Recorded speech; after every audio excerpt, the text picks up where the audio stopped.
tapi kita bincang berkenaan masalah perasaan dan jiwa yang ada dalam dada manusia itu. Jadi dan kita kata itu punca penyakit ni ada dua, iaitu berkenaan dengan syubhah atau syahwat. Syubhah atau syahwat Ini kita kata fitnah-fitnah tersebut akan datang dan berkesan pada jiwa tersebut. So hari ini kita akan bincangkan insya-Allah berkenaan dengan tajuk racun-racun kalbu yang 4. Bila kita terangkan bahawa fitnah itu berlaku, apakah racun-racun kalbu yang berlaku? Baik. Qala al-muallif, berkata pengarang buku kita, racun-racun kalbu yang 4. Ketahuilah bahawa perkara-perkara maksiat kesemuanya adalah racun bagi kalbu, punca penyakit dan kebinasaannya, dan ia adalah hasil bagi penyakit kalbu. Mana bila kita bincangkan hari itu, kita sebut berkenaan dengan jiwa yang kalbu yang hidup atau mati. Dia memang dibayangkan dalam ikut daripada hadis Nabi SAW, memang dibayangkan dosa itu adalah kesakitan bagi kalbu, dan dosa tu punca penyakit kalbu. Dia bukan berasingan. Mana bila seorang tu buat maksiat yang dia buat itulah punca kerosakan hati dia. Dan tanda hati rosak pun maksiat yang dia buat tu juga. Mana dua-dua serentak dia bukan benda berasingan. Mana bila kita bergelumang dengan dosa-dosa kita buat tu adalah tanda hati kita rosak, dan dosa itulah penyakit hati kita. Ya, penyakit maksiat kesemuanya adalah racun bagi kalbu, punca penyakitnya dan kebinasaannya. Ia juga adalah hasil bagi penyakit kalbu. Bila hati terosak dan pernah ada maksiat, sebenarnya hasil daripada kerosakan hati tersebut. Dan juga kehendak-kehendaknya bukanlah kehendak Allah Ta'ala, Allah Azza wa Jalla, dan ia berpunca bertambah penyakit. Maksudnya bila kita manusia tu hati dia rosak, maka bertambah penyakit, dan apa dia buat bukan kehendak Allah Subhanahu Wa Ta'ala. Allah Ta'ala bagi pada dia arahan, tapi dia akan langgar.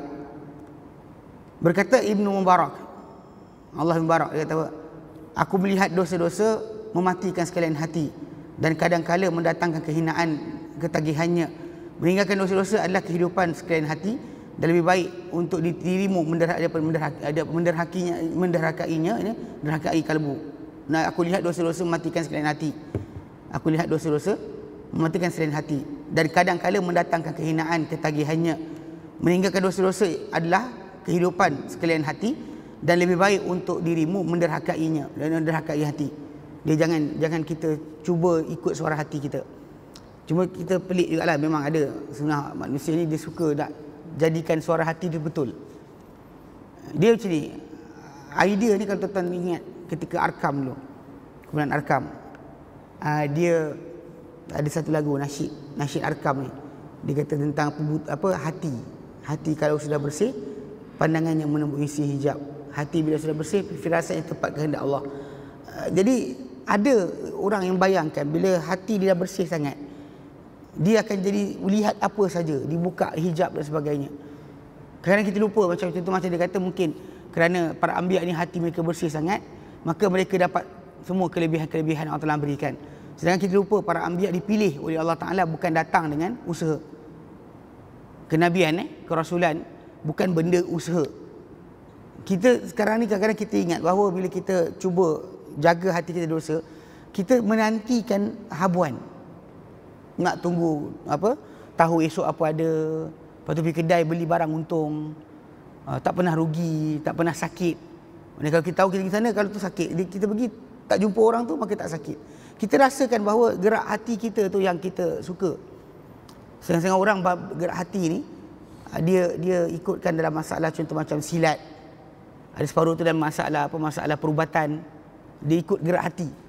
Sampai dulu ada, saya ingat dulu ESQ, yang diharamkan di Kuala Lumpur, yang mereka ni buat usaha untuk kononnya macam mana nak bagi suara hati tu kuat betul. Ini kadang-kadang benda macam ni bahaya. Sebab bila orang tu rasa suara hati dia betul, bimbang nanti sampai nas Quran dan sunnah pun dilawan. Berakhir dengan alasan orang ni takkan hati dia kotor, dia kata. Dia berzikir, dia banyak.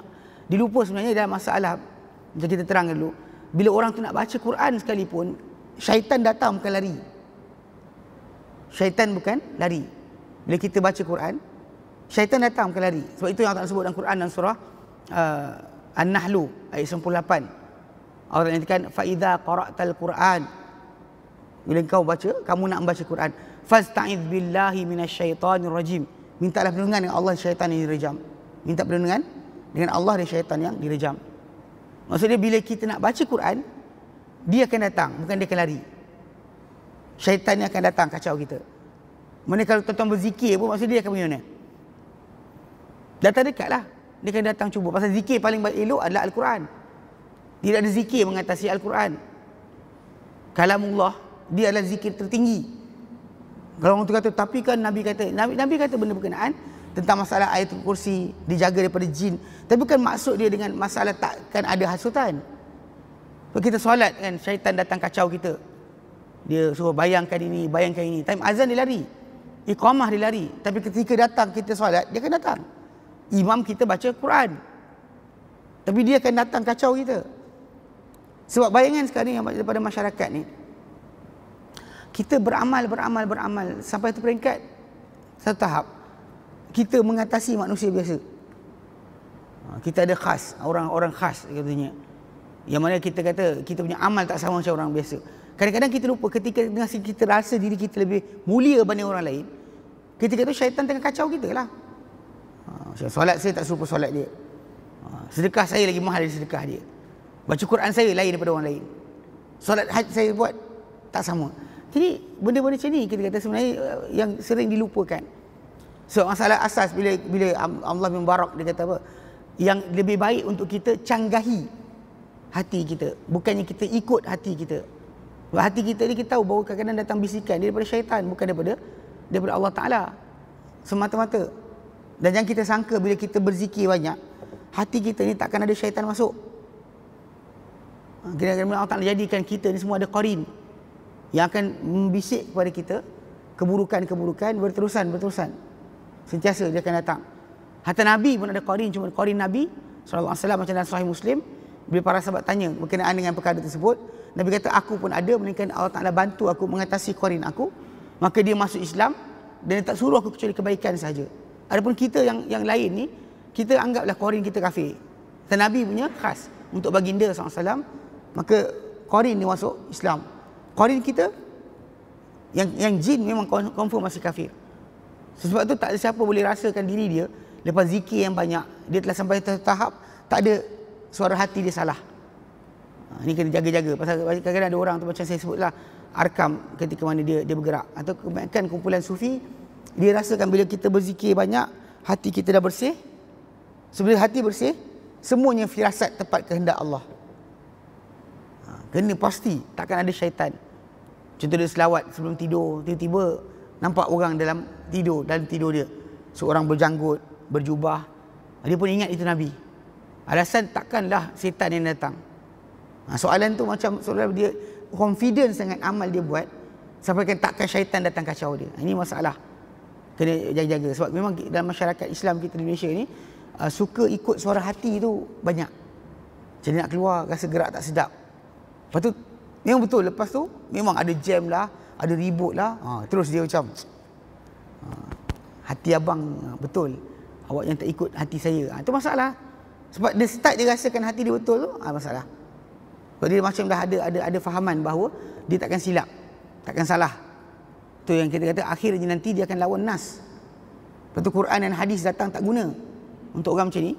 Tak guna. Kita bacakan qala Allah qala Rasulullah, dia kata tapi tok guru saya tu wali, takkan dia silap.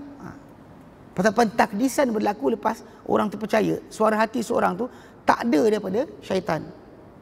Dan kita sebagai orang-orang awam, orang-orang yang biasa, memang bukannya Nabi, maksud saya bukan Nabi, kita kena yakin bahawa kita boleh diganggu oleh syaitan. Kita mungkin salah, kita mungkin silap, tapi syaitan akan jadikan benda silap dan salah tadi betul. Kita akan yakin benda itu betul, sedangkan ia adalah benda yang salah. Sebab nafsu kita, syahwat dan syubhat kita akan datang. Itu sebab kenapa saya kata, macam Allah Barak dia kata kat ujung syair dia kata yang elok untuk kau adalah menyanggahi atau menderhakai hati ni. Sesiapa yang ingin terselamat kalbunya berserta kehidupan kalbu tersebut, maka hendaklah dia bersihkan kalbunya dari kesan-kesan racun tersebut. Dia cara kita jaga ni bukan kita perasan kita bersih, tapi kita elakkan pintu-pintu kebinasaan atau kerosakan. Jauhi pintu kerosakan dan kita berharap Allah Ta'ala jadikan kalbu kita bersih. Bukannya kita merasakan diri kita bersih. Macam kalau kita tuan-tuan ambil cawan ni kan, nak basuh, tuan-tuan pergi kat sinki, ambil kain span, kemudian gonyoh. Tak cukup, ambil apa? Panggil apa? Sabun, gonyoh. Tak cukup, rendam semalaman dalam klorok. Tak cukup juga, buatlah macam mana. Tapi yang ini memang kita kata lepas berapa kali tuan-tuan buat dengan cara-cara tersebut, tuan-tuan akan yakin bahawa cawan ni telah bersih. Kita hidang cawan dekat tetamu kita kan, kita anggap cawan tu bersih lah, kita bagi pasal kita ada cara bersihkan. Sedangkan dalam masalah qalbu ni, masalah jiwa, kita bukan basuh macam tu. Physically yang dapat pembasuhan sedemikian hanya Nabi saja yang Allah Ta'ala jadikan malaikat datang, belah dada dia, bawa keluar jantung dia, kerat, keluarkan darah hitam daripada jantung tersebut, sambil Jibril berkata, hadza hazuka minasyaitan, ini habuan kau daripada syaitan. Dia buang, cantumkan balik, masukkan balik, tutup. Secara fizikal hanya Nabi saja yang dapat benda berkenaan. Kita tak usah pergi IJN nanti bedah jantung pula kan. Dengan Nabi dah basuh jantung dengan air Zam-Zam, dibasuh oleh malaikat, kita pergi ke IJN. IJN pun tak ada perkhidmatan tersebut. Ke ada perkhidmatan tersebut? Perkhidmatan basuh jantung ada? Kalau ada, tuan-tuan nak buat tak? Khidmat basuh jantung dengan air Zam-Zam. Bagi jantung tu, belah dada tu, bawa keluar jantung, kemudian basuh, kemudian masuk balik. Ini kena faham. Kalau fizikal hanya Nabi saja. Physically Nabi. Untuk kita, anggaplah jantung kita ada lagi bahagian tersebut. Sebab beza kat sini macam kita katakan, pasal yang kita akan bahaskan sekarang. Kenapa kita sebut punca-punca penyakit? Ataupun kita sebut apa penyakit, racun-racun kalbu. Kita tak sibuk berkenaan cara bersihkan. Kadang-kadang kalau tuan-tuan tengok apa macam kumpulan tarekat bila berzikir, bila dia orang angkat kepala tu, dia ada tujuan tau ke tak tahu? Lama tinggal tahlil tak tahu dia kata la ilaha illallah tu kan.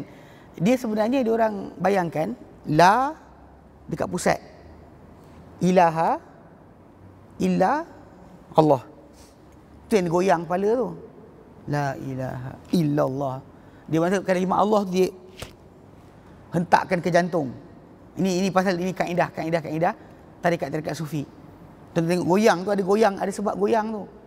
Cuma ialah benda tu secara fizikalnya sebenarnya kita tak ada cara macam tu. Jangan bayangkan hati kita, jantung kita lepas kena hentak dengan kalimah Allah banyak kali, jangan perasan dah bersih. Itu problem dia. Sebab bila kita balik pada asal perbincangan kita hari ni adalah racun-racun kalbu. Kenapa kita bincang racun? Tak bincang dengan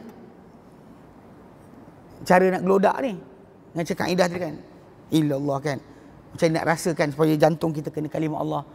Atau macam zikir nafas ke, zikir urat ke, zikir tulang ke, yang kita kata dalam tarekat benda-benda ni ada. So diorang bayangkan benda berkenaan physically boleh buat. Maka sebahagian diorang ni memang mandi air 7 jenis air Kautsar pun ada, air Zam-Zam tu inilah air putih, air sekian, air dia ada. Tapi time dia air Kautsar, air Telaga Nabi pun ada, dengan niat Tok Guru tadi jadi. Ini sebab kita tengok dia mandilah cara ni, mandi cara itu, dengan limau lah, dengan sekian. Semua tersebut sebab bayangan bahawa perbuatan fizikal boleh membasuh jantung. Macam orang berendam dekat Sungai Ganga di India, cara dia orang celup badan 3 kali.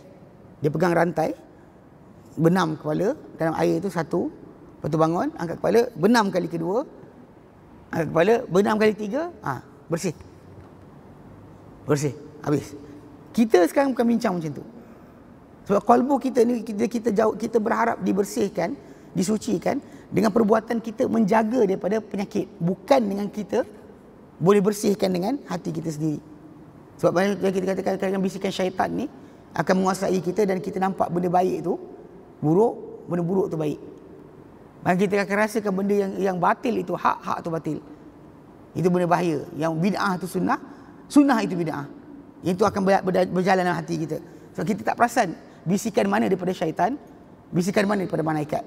Kita nampak.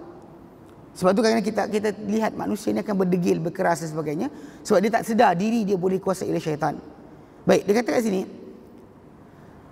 Sesiapa yang ingin, okey, dia kata sesiapa yang ingin kan terselamat kalbunya berserta kehidupan kalbu tersebut, maka hendaklah dia bersihkan kalbunya dari kesan-kesan racun tersebut. Dan kita kenal Dan kemudian dia memelihara terhadapnya dengan tidak mengambil racun-racun yang baru. Menjauhi maksiat yang kita dia bukan racun pada hati, dan jangan tambah racun baru. Mana dengan menjaga. Dan ini lebih tepat dengan pengertian takwa. Di manusia itu dia jaga diri daripada berkata-kata yang tak benar, tak elok, melihat benda yang tak elok, dengar benda tak elok, langkah kaki ke tempat tak elok. Dia jaga kerana perasaan diperhatikan oleh Allah Ta'ala, itu takwa. Memang itu cara kita kata kita diperhatikan, kita rasa diri kita ni diperhatikan oleh Allah Ta'ala, itu cara takwa, itu cara pembersihan jiwa yang sebenar. Yang cuba dengan ibadat yang kita buat seharian ni memang berakhir dengan pengertian itu.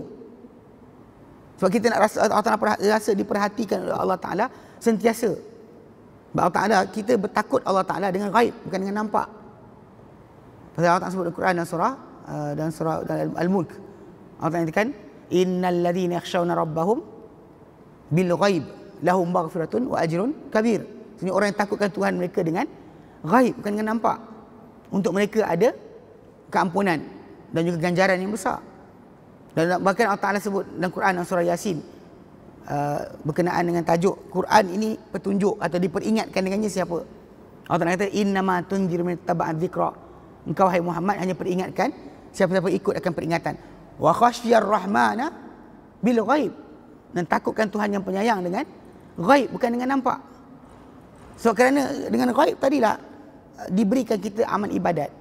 Yang cara dia amal ibadat tadi melahirkan rasa diperhatikan Allah Ta'ala. So bila kita elak perkara-perkara maksiat, kita elak perkara maksiat kerana Allah Ta'ala perhatikan kita, sebab Allah Ta'ala lihat, Allah nampak, Allah dengar kita, maka dekat situ melahirkan dalam hati kita sebenarnya kebenaran sebenar pencucian hati tersebut. Dia bukan dengan kita kata kita buat amal tertentu, kita jauhi dosa tadi, itu jalan keselamatan yang utama. Dia kata kat sini, apabila dia terambil sesuatu daripada kesalahan tersebut, dia bersegera untuk memadamkan kesannya dengan taubat dan istighfar serta kebaikan yang memadamkan akan dosa tersebut. Sebab dia kata dalam hadis Nabi datangkan, kita pernah baca itu, Nabi SAW menyatakan innal abda idza aznaba dzanban nukita fi qalbi nuqtatun sauda. Seorang hamba bila dia dosa dengan satu dosa, dititik pada hati dengan titik yang hitam. Dan bila dia bertaubat, dia tinggalkan perbuatan tersebut, digilap hati dia sampai jadi putih balik. Sampai putih balik. Mana kalau dia buat dosa, tambah lagi. Buat dosa, tambah lagi. Jadi, masalah kita takkan berdosa itu mustahil. Takkan ada buat dosa itu mustahil. Sebab Nabi SAW menyatakan dalam hadis yang sahih, kullu bani Adam khata'. Semua anak Adam ni banyak buat salah.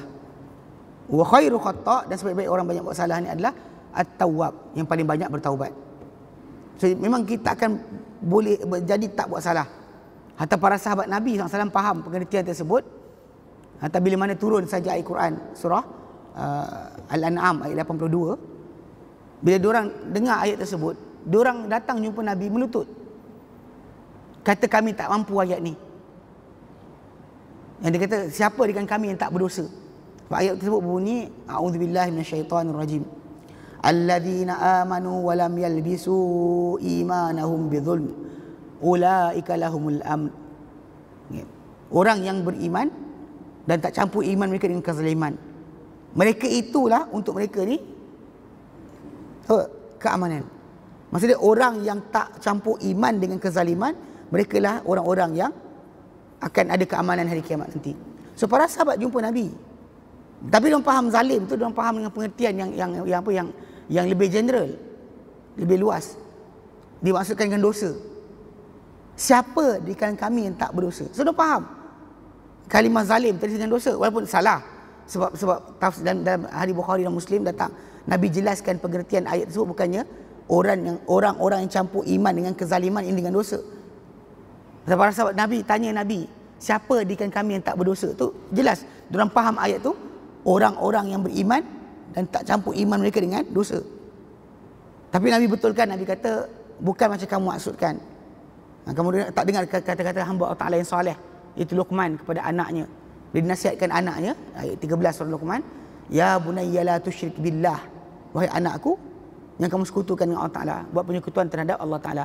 Inna syirka la zulmun azim, syirik adalah zalim paling besar. So Nabi terjemahkan pengertian surah Al-An'am 82 tu, zalim tadi dengan pengertian dosa, bukan dosa tapi syirik. So, jadi cuma nak fahamkan sekarang, para sahabat Nabi faham bahawa tak ada siapa tak berdosa.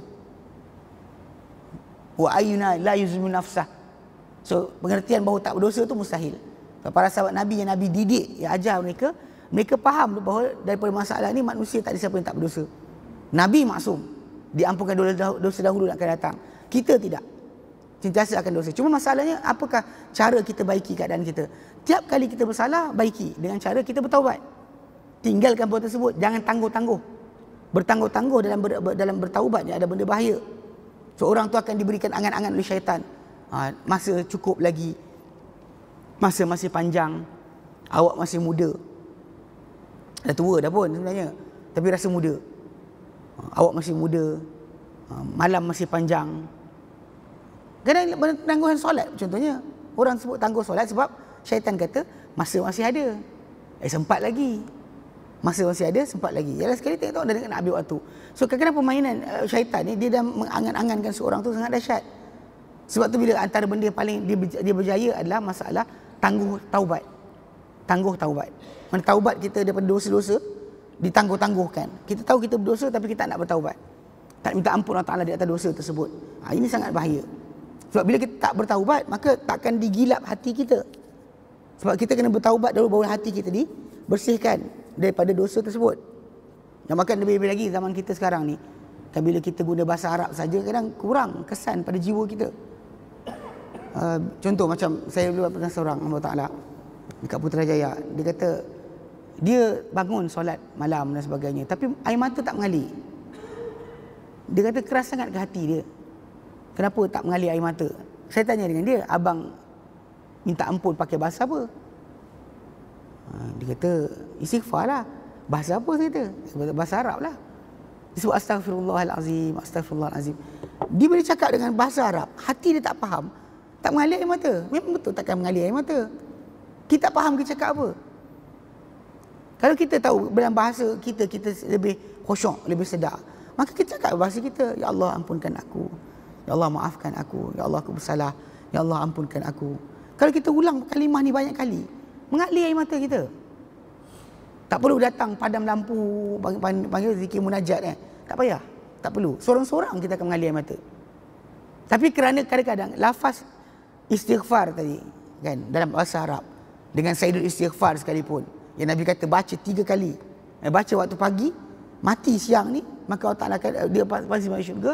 Kalau baca waktu petang, mati waktu malam, pasti masuk syurga. Dan Allah anta rabbi la ilaha anta kan khalaqtani. Hadis Nabi terangkan itu. Tapi cuma masalahnya pasal lafaz tadi bahasa Arab, awak tak faham, masalah. Tak ada kesan dalam jiwa kita.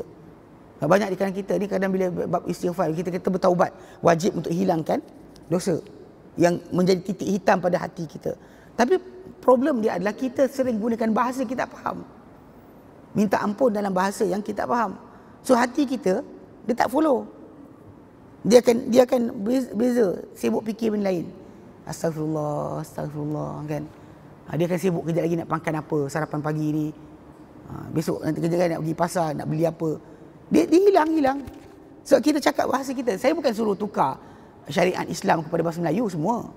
Cuma bila tuan-tuan kena sedar pada amal-amal yang bukan pergerakan solat, perbuatan solat, lafaz solat. Macam takbir, jangan tukar Allah Maha Besar, tak payahlah. Kan? Atau tak apa, baca Fatihah, baca terjemahan. Ikut lagu budak-budak kecil tu. Apa? Benda lagu dia tak ingat. Ada satu lagu terjemahan Al-Fatihah. Jangan baca tu pula kan. Tasbih, takbir, tasbih kita ketika rukuk dan sujud. Kekal bahasa Arab. Cuma lepas keluar solat, dakwah dan bukan dalam solat dah. So kat situ tak ada ikatan mesti bahasa Arab. Lepas tu kenapa bila dilafazkan benda tadi kena faham. Bila tak faham, macam mana kita nak bertaubat? Kita nak tunggu taubat ni lambat sikit. Bulan Ramadan, bila imam baca kunut panjang sikit. Ketika witir tu kan, baca doa. Orang nangis, kita nangis juga. Itu masalah. Kita nangis kerana suasana, bukan sebab faham. Tapi kadang terlintaslah kat kepala kita. Dosa kita buat kan apa benda. Tapi takkan setahun sekali kot. Nabi sendiri SAW minta ampun Allah Ta'ala, bertaubat kepada Allah Ta'ala sehari lebih 100 kali. Satu riwayat Nabi sebut 70 kali. Satu riwayat Nabi sebut lebih 100 kali. So maksud dia Nabi sendiri buat macam tu, kita kena lagi dahsyat. Cuma masalah dia bila lafaz Nabi astaghfirullahalazim wa atubu ilaih, tuan-tuan kena faham maksud tersebut sebelum lafazkan. Sebab kalau tidak dia macam nak gilap hati. Sebab kita tinggalkan perbuatan teruk tadi, dah tinggal dah. Dosa dah tinggal. Tapi tak bertaubat lagi, minta ampun Allah Ta'ala, tak lepas. Sebutan istighfar tanpa faham, dia bukan istighfar. Sebutan istighfar tanpa faham maksud, dia bukan istighfar. Sebab istighfar adalah meminta keampunan Allah. Kalau sebut benda mulut tadi tapi tak faham maksud, maka dia adalah benda bahaya sebenarnya. Sebab tu kenapa kadang-kadang dalam zikir-zikir harian, pagi, petang dan sebagainya, tolong fahamkan maksud apa yang kita zikirkan. Kadang-kadang zaman sekarang kan buku Hisnul Muslim dan sebagainya, dia tulis terjemahan, baca fahamkan dulu sebelum kita terlepas. Bukan tak beramal, kita terlepas fadilat dan kelebihan lafaz-lafaz tadi yang Nabi ajarkan, yang pengertian dia memang membawa pada pembersihan jiwa. Cuma kita tak buat dengan syarat yang sama, maka kita terlepas faedah dia. Dia kata seorang tu bila dia terambil kesalahan tersebut, dia tersentuh dah dosa maksiat yang akan kotorkan hati dia, dia bersegera memadamkan kesannya dengan taubat dan istighfar. Taubat kepada Allah Ta'ala dan minta ampun kepada Allah Subhanahu Wa Ta'ala, serta kebaikan-kebaikan yang memadamkan. Buat amal soleh pula. Pasal dia kata wa illa man taba wa aman wa amila salihah. Kena taubat kan, dan juga buat amal soleh. Gantikan balik kepada amal keburukan yang kita terlanggar tu. Pasal dalam Quran Allah Ta'ala nyatakan innal hasanat yudhibna as-sayyi'at. Sebenarnya kebaikan-kebaikan itu madamkan keburukan. Itu sebab asas macam dalam surah An-Nahlu, surah Al-Ankabut ayat 45. Jadi maksudnya bila kita buat kebaikan, keburukan itu akan dipadamkan dengan kebaikan tersebut. Sebab tu kita taubat kena iringan, baiki amal. Kalau masa kita lara, kita terlalai dari solat, dan kita isi waktu dengan solat pula, solat sunat. Bukan kita lepas taubat astagfirullah lambat aku, kita tak buat baik amal kebajikan lagi. Kita kena gantikan amal tersebut dengan amal yang lain. Keburukan tadi dengan kebaikan. Barulah betul kita dianggap sebagai seorang yang benar-benar bertaubat. Dan dia kata kat sini, kita maksudkan dengan racun-racun yang 4 berkenaan adalah pertama, dia kata racun yang kena jaga-jaga adalah pertama, berlebihan bercakap. Kedua, berlebihan memandang, meninjau dengan mata. Sebab ini punca-punca dosa. Bahkan kita kadang-kadang ada orang tanya, kenapa bila kita berwuduk, kita mulakan dengan anggota-anggota berkenaan.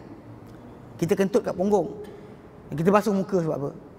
Dia dan para ulama kaji, kita pada asasnya kita beramal kerana perintah Allah Ta'ala. Tapi macam kitab Hujjatullah Al-Balighah, Syah Waliullah Ad-Dahlawi, dia jelaskan apa hikmahnya dibasuh kawasan tersebut. Tuan-tuan kena faham, bila tuan-tuan berwuduk, sebenarnya tuan-tuan basuh punca dosa, kawasan punca dosa, mana mata kan, mulut kan, tangan, kaki. Dia tempat mula berdosa. Kita nak berdosa, kita nak buat benda betul dengan pemikiran kita, penglihatan kita, pendengaran kita, lisan kita kan, tangan kita, kaki kita melangkah. Maka tempat-tempat itu yang dibasuh. Seorang nak berdosa, contoh macam kalau orang perempuan pakai baju tak tutup aurat, punca tangan dia tak bergerak lah, tangan tak tutup, tangan buka pula bahu, dia selakkan. Pasal asasnya kita nak buat dosa dengan bahu tak boleh, mesti tangan ni. Tak berdosa dengan belakang badan, kalau kita tak buka tak jadilah. So secara asasnya bila manusia tu berdosa, kawasan yang tu punca dosa dia bermula di kawasan berkenaan, mata dan telinga, lidah, tangan, kaki. Itu kawasan-kawasan utama seorang tu berdosa. Sebab tu kenapa bila kita berwuduk, sebenarnya kita basuh anggota berkenaan untuk gugurkan dosa-dosa tersebut.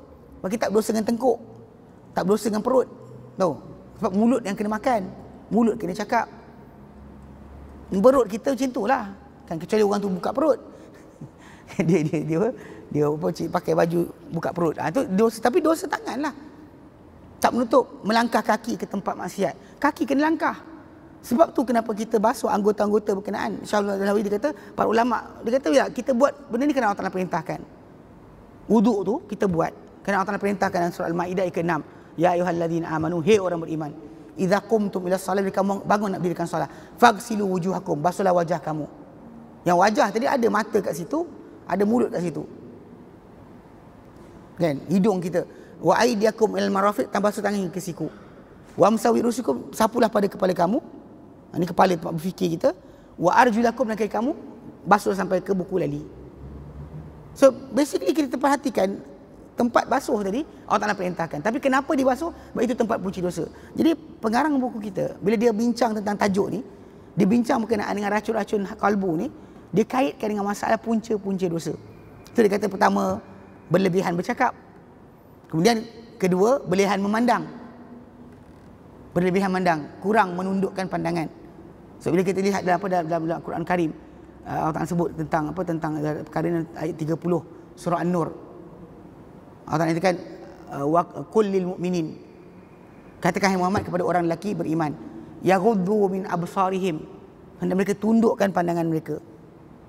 Tundukkan pandangan. Nampak macam perasan kelibat, tundukkan pandangan. Jangan pandang benda yang haram, tepi jalan dan sebagainya. Jangan tengok, kita nampak tahu lah, kalau lintas itu nampak benda bukan. So, ini bukan hantu. Perempuan pakai baju tak cukup. Kalau kita kata nampak baju tak cukup, kan? Kadang-kadang kelibat mata kita dah pandang, tapi kita toleh kali kedua. Contohnya, nanti kita bincanglah masalah apa yang Nabi kata pada Ali, kan? Jangan kau follow, ikutkan pandangan pertama, yang kedua. Untuk kamu yang pertama, bukan untuk yang kedua, bukan untuk kamu. Mana terlintas sekali tu dia adalah okey, itu benda yang tak ada dosa. Ikutan kedua tak ada dosa. Kali kedua, kan, dia kata tengok sekali jangan ada pongka. Mata kita duk jeling-jeling tu, jelingan mata kita duk follow atas bawah kiri kanan, itu dikatakan pandangan. Contoh dia kata dosa apa, racun kalbu yang kedua ada berlebihan memandang, meninjau. Kita nak mengumpat orang pun kena tengoklah. Tak nampak, tak tengok, tak ngumpat. Nak buka cerita, kan, kau tahu tadi aku nampak apa, kena buka mata dulu. Tu berlebihan meninjau ni masalah. Mata tak jaga. Okey, kemudian berlebihan makan. Berlebihan makan menyebabkan orang tu akan jadi malas, ngantuk dan sebagainya. Kemudian berlebihan bergaul. Bergaul ni maksudnya bercampur aduk dengan orang. Cuma yang ini kita akan bincangkan secara detail lah. So dia bukan maksud dia tuan-tuan lepas ni dah hilang, tak datang berjemaah sebab mengasingkan diri, bersolok dan sebagainya. Bukan itu maksud dia. Tapi maksud dia berlebihan bergaul tadi memang ada masa-masa. Macam Nabi SAW sendiri, lepas daripada isyak, lepas isyak Nabi akan apa? Tak suka berbual. Nabi bersembang. Sebab lepas isyak tu Nabi tak jarang akan berbual lagi dengan orang. Nabi akan tinggal duduk masuk rumah dia. Sebab nak elakkan berbual panjang. Dia ada timing di masa Nabi solat lewat dan sebagainya. Tapi lepas solat isyak, Nabi akan terus tidur. Itu contoh macam mana kurangkan bergaul. Nanti insya-Allah kita akan masuk satu persatu. So jadi dia kata berlebihan bercakap. Okey, racun pertama adalah berlebihan bercakap. Telah datang dalam Musnad Ahmad bin Hanbal daripada Anas bin Malik daripada Nabi SAW. Okey, Nabi SAW bersabda, la yastaqimu imanu abdin hatta yastaqima qalbuhu wa la yastaqimu qalbuhu hatta yastaqima lisanuhu. Tidak akan lurus iman seseorang sehinggalah lurus kalbunya, dan tak akan lurus kalbu seorang sehingga lurus lidahnya. Ni hadis ni ada Musnad Ahmad, hadis nombor Musnad Ahmad dalam takhrij Ihya pun ada. Okey, nanti datang kita bincangkan lagi. Tapi hadis ni dhaif, hadis dhaif, hadis dhaif. Cuma nak diambilkan berkenaan masalah kaitan iman dengan kita ada, nanti kita jumpa hadis yang sahih yang kata-kata seseorang tu boleh menjatuhkan dia junam ke dalam neraka paling bawah atau naikkan dia syurga paling tinggi. Tapi nak fahamkan sekarang kaitan iman dengan kata-kata. So bila orang tersebut tak lurus lidah dia, iman dia takkan lurus sehingga lurus hati dia. Hati takkan lurus sehingga lurus lidah dia.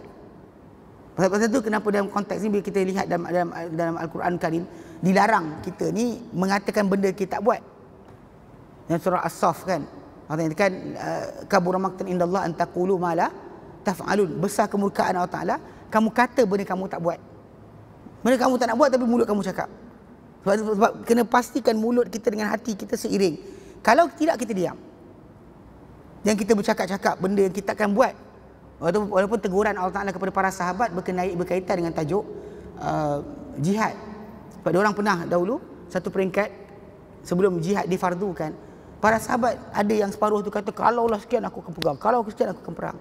Dia nak perang je. Nabi SAW tak benarkan lagi, dia orang tak keluar, dia orang sibuk nak keluar.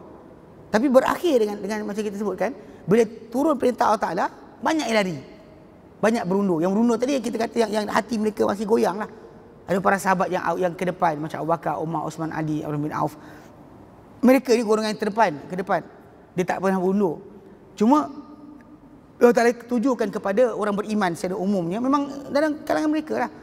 Ada yang pernah bercakap, kalau sekian aku perang, kalau sekian aku kuat, aku akan pergi, aku akan sekian. Tapi bila mulut dia cakap lain, hati dia cakap lain, tak boleh, tak dibenarkan. Mana kalau boleh biar diam. Diam lebih baik daripada bercakap. Kalau kita tak tahu kita akan buat ke tidak, jangan kita duk bercerita benda tak akan kita buat. Itu contoh yang kita nak fahamkan bahawa walaupun hadis ni dhaif, tapi pengertian dia tu berpadanan dengan apa dalam Al-Quran yang lain. Dalam Al-Quran dan hadis Nabi yang lain ada datang pengertian tentang masalah lidah dan hati ni ada kaitan. Mana iman kita kaitan dengan hati kita. Tapi hati kita berkait dengan lidah kita. Lidah kita. Sebab ini antara benda-benda yang disyaratkan ataupun diletakkan. Dia kata baginda SAW mensyaratkan kelurusan iman dengan kelurusan kalbu. Dan kemudian baginda mensyaratkan kelurusan kalbu dan kelurusan lidah. Lurus lidah, lurus hati. Lurus hati, boleh lurus iman. Dalam At-Tirmidzi daripada Ibnu Umar radhiyallahu anhu. Ibnu Umar radhiyallahu anhu secara marfu', jadi angkat kepada Nabi SAW dalam Sunan Tirmidzi, okey. Nombor 2. Okey, Tirmidzi ada kitab dalam zuhud. Okey, hadis ni gharib, tidak kami ketahui ia melainkan daripada hadis Ibrahim bin Abdullah bin Hatib. Ibrahim ni buat penalan daripada sisi para ulama, Az-Zahabi nyebut dah je. Okey, dia ada gharib lah. Maksud dia hadis ni tak apa kuat. Cuma kita balik pada asal perbincangan kita ada masalah kita nak fahamkan pengertian yang nanti kejap lagi dalam hadis-hadis yang sahih kita dapat jumpa dia punya pengertian lebih jelas. Dia kata dalam hadis ni, dia kata Tirmidzi, dia kata Nabi SAW bersabda, la tukthirul kalama bi ghairi zikrillah. Jangan kalian membanyakkan kata-kata dengan tanpa menyati Allah Taala. Maksud berbual, bersembang yang tak ingat Allah. Dia payah kan bila tengok bola, macam mana ingat Allah Taala?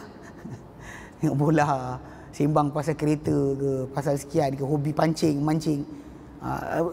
Kadang-kadang memang payahlah nak masukkan pada perbualan kita tu ingat Allah Taala. Itu problem dia. Sebenarnya kita kata jadi tapi memang kita takkan boleh elak, memang kita akan bercakap macam gurau dengan anak kita kan. Ada masa kita sembang benda serius. Ada masa kena gurau-gurau juga dengan dia.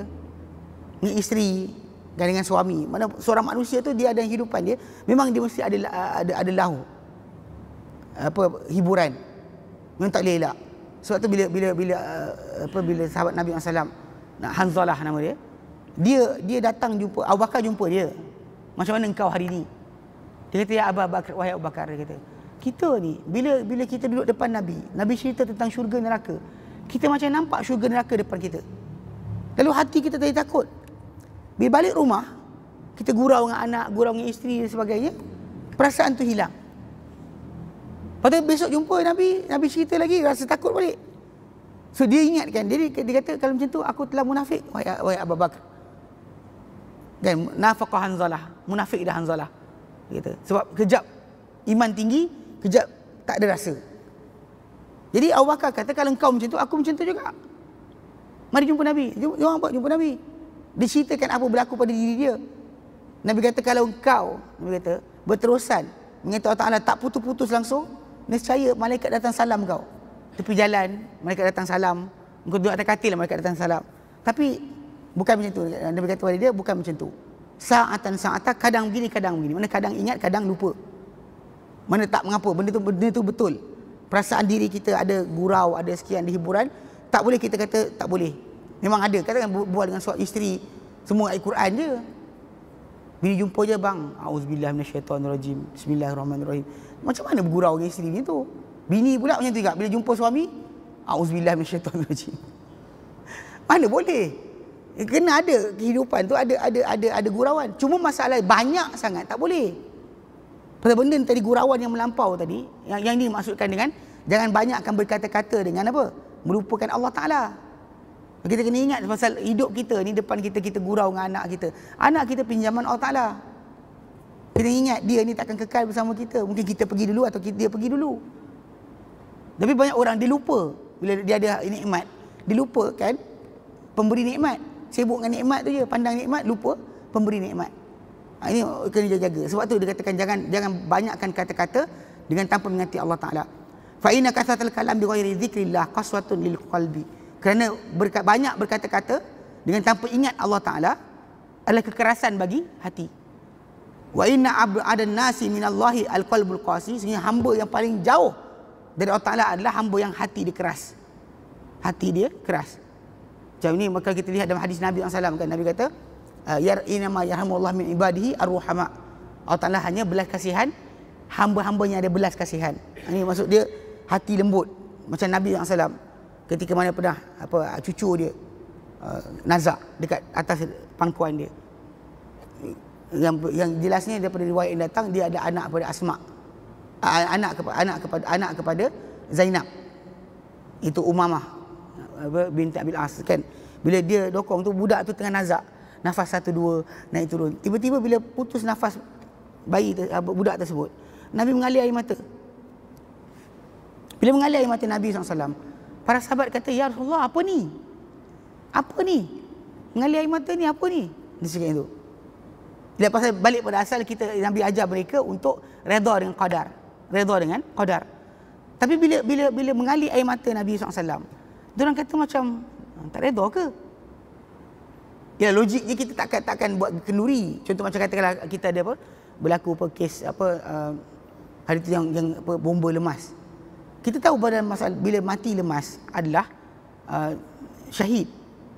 Syahid. Nabi sebut dalam hadis Sahih Bukhari, Imam Bukhari riwayatkan hadis tentang Nabi SAW sebut mata ghariqah, orang mati tenggelam, syahid. Sebab tu kalau kaitkan dengan hantu, menipu. Siapa kata ada jembalang dan sebagainya, orang tu gila. Sebab bila kalau jembalang matikan orang sebut dengan mati syahid, diorang masuk syurga. Syaitan, jin ni, dia punya kerja dia kita masuk neraka. Takkan dia tarik kita masuk syurga. Tolak bangunan jatuh impap kita. Kalau kita kata bos syaitan pun marah. Kita nak orang tu teman kita masuk neraka. Engkau jadikan mati syahid. Syurgalah untuk dia. Tapi lah kita bila berlaku kematian, kita naturally kita akan sedih. Tak ada orang dapat buat kenduri. Alhamdulillah bapak saya mati syahid. Orang tak buat kenduri. Faham Takkan buat kenduri. Itu natural. Benda biasa. Bila kematian berlaku, kita akan sedih, mengalir air mata dan sebagainya. So Nabi SAW dalam kisah cucu dia mati ni Nabi. Bukan manusia biasa, Nabi. Yang tak jadikan dia telah dibelah dada, dikeluarkan jantung dia, dikeluarkan habuan syaitan. Dan dibasuh kali kedua ketika Isra' Mi'raj. Nabi SAW punya dada dibelah 2 kali. Anas bin Malik kata nampak bekas. Anas bin Malik kata aku nampak bekas. Bila Nabi SAW kan dia jadi khadam Nabi SAW 10 tahun. Nampak bekas belahan. Tu pelik tu kan. Jibril belah ada bekas. Ustaz belah tak ada bekas. Ustaz belah tak ada bekas. Hebat ustaz dari Jibril. Masalah tu. Kalau kata nak sempurna, Nabi patut sempurna. Tapi bila Anas bin Malik kata bekas tu ada. So baginda SAW, orang yang manusia yang pilihan Allah Ta'ala, dibersihkan kalbu dia secara fizikal 2 kali. Umur 5 tahun sekali, ketika Isra' Mi'raj sekali. Tapi bila cucu dia meninggal, depan mata dia mengalir mata. Ada para sahabat kata, "Ya Rasulullah, apa ni? Apa ni?" Lepas tu Nabi SAW jawab. Bagi dia kata, ini adalah perasaan belas yang tercampakkan dalam hati hamba-hamba dia. Lepas tu Nabi sambung dengan, Allah Ta'ala hanya belas kasihan pada hambanya yang belas kasihan. Maksudnya, kalau kita sebut tadi dalam hadis tadi, dia kata, yang jauh dari Allah Ta'ala adalah yang hati keras. Yang dekat dengan Allah Ta'ala adalah hati lembut. Hati yang sensitif dengan persekitaran dan sebagainya. Benda sedih, dia mengalir air mata. Itu hati yang betul lah. Kalau tengok benda sedih tak mengalir air mata, tu masalah hati dia keras. Bahkan satu riwayat lain datang yang Nabi lafazkan hadis ni adalah bila mana seorang sahabat tu Nabi ambil cucu dia, Nabi cium. Sahabat tu kata, "Ya Rasulullah, engkau cium anak engkau?" Sedih jenis macam kadang-kadang orang Arab ni kan, style jantan kan. Tak ada cium-cium. Tak cium anak. Gitu je. Jadi Nabi cium cucu dia, dia kata, "Kau cium? Aku ada banyak anak, aku tak cium seorang pun." Lepas Nabi kata dengan dia, "Allah Ta'ala belas kasihan pada hamba yang belas kasihan saja." Mana memang kita belas kasihan, hati kita ada belas. Kita dibelas kasihan oleh Allah Subhanahu Wa Ta'ala balik. Ada sayang dan ni Allah Ta'ala sayang kita. Kalau dia kata keras, keraslah. Kasar, itu bukan benda elok. Maka Nabi dahulu tak pernah galakkan untuk orang bersifat keras atau kasar. Kerana ia bukan termasuk daripada kelembutan. Kelembutan hati itu membawa kepada dekat dan hampir kepada Allah Subhanahu Wa Ta'ala. Sebab tu Nabi SAW bila mengalir air mata tu, dia kata itu belas kasihan. Atau nak campak dalam hati, nampak benda berkenaan kucing kena langgar ke sekian, kita rasa sedih. Atau kita reverse kereta, kucing terlanggar, kita alihkan kucing tersebut, lepas tu kan mengalir air mata. Benda tu biasa. Tak mengalir air mata tu pelik. Tak mengalir air mata tu pelik. Itu dikatakan sebagai belas kasihan. So kalau hati tu keras, dia adalah paling jauh daripada Allah Subhanahu Wa Taala. Berkata Umar Al-Khattab radhiyallahu anhu, sesiapa yang banyak kata-katanya, banyak kesilapannya. Dan siapa banyak kesilapannya, banyaklah dosa-dosanya. Dan siapa yang banyak kesalahan, maka nerakalah paling layak untuknya. Barang siapa yang banyak kata-kata, banyak kesilapan. Banyak kesilapan, banyak dosa. Barang siapa banyak kesalahan dengan dosa tadi, maka dialah orang paling layak untuk neraka. Ini kata-kata Umar bin Khattab radhiyallahu anhu. Ini kata-kata Umar begitu. Ini pun dhaif dari segi masalah sanad, tapi masalah kita nak pakai adalah apa berikutnya. Dalam hadis Muaz bin Jabal, bila Nabi ceritakan kepada dia berkenaan dengan tajuk masalah penjaga ataupun pengawal bagi semua amal-amal yang kita buat. Bila kita buat amal, apa benda yang jaga amal kita? Jadi Nabi SAW menyatakan, "Ala ukhbiruka bimalaki dzalika kullihi." Tidakkah mahu aku beritahu kamu pengukuh, peneguh bagi semua amalan yang kamu buat? Qultu, berkata Muaz bin Jabal, "Bala ya Nabi Allah." Bahkan ya, wahai Nabi Allah, beritahulah aku. Fa aghadha bilisani, maka Nabi pegang lidah baginda. Ya. Pegang lidah baginda. Dan baginda kata, "Kuffa alaika hadha." Tahanlah ke atas diri engkau ni. Amal kita buat, benda pertama yang kena jaga ni. Sebab biasalah kita banding diri dengan orang kan. Saya buat, orang tak buat. Habis kita rasa diri kita nak bangga kan. Kita start bercakap je habis. Bercakap je habis. Jadi Nabi kata tahan untuk diri engkau benda ni. Faqultu ya Nabi Allah. Maka berkata Muaz bin Jabal, "Wahai Nabi Allah, wa inna la mu'akhadhuna bima natakallamu bihi." Adakah kami akan dihukum dengan apa kami berkata-kata dengannya?